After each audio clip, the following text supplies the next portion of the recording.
to read pesticide labels. The two most important sources to get information about pesticides are the label and your employer. Your employer must make sure you have all the information you need from the pesticide label.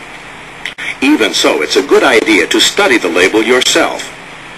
The pesticide label has a number of sections that you should be familiar with. Look for the brand name on the front of the label.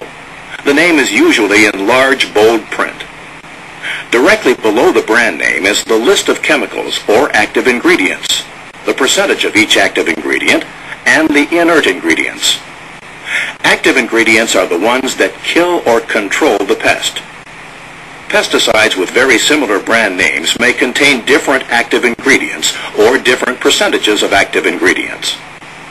It's important to read the label of a new product thoroughly, even if the brand name is familiar to you. The type of pesticide, insecticide, herbicide, fungicide, or other kind of control agent is often on the front of the label. The EPA registration number is usually on the front too. These signal words, caution, warning, or danger, tell you how poisonous the pesticide is. The signal word is in large type on every pesticide label. Look for it before you start.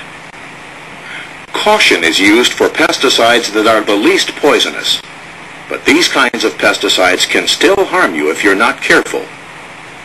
Warning means the pesticide is more poisonous or irritating than those with a caution label. It won't take much of these pesticides to make you sick or irritate your skin or eyes. Danger means that the pesticide is very poisonous or irritating. Even a small amount, less than a teaspoon, can kill you if swallowed or allowed on your skin.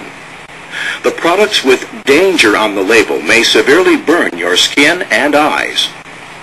Some labels have a skull and crossbones and the word poison printed in red ink along with the signal word danger.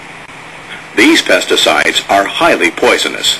They can make you very sick or even kill you if they aren't handled correctly. When handling these pesticides, your employer must have someone check on you every 2 hours to make sure you're all right. Also on the label is the Statement of Practical Treatment. This is the first aid section. It tells you what you should do if you swallow, inhale, or get the pesticide in your eyes or on your skin. On some labels, the section Note to Physician gives information on symptoms and treatment of poisoning.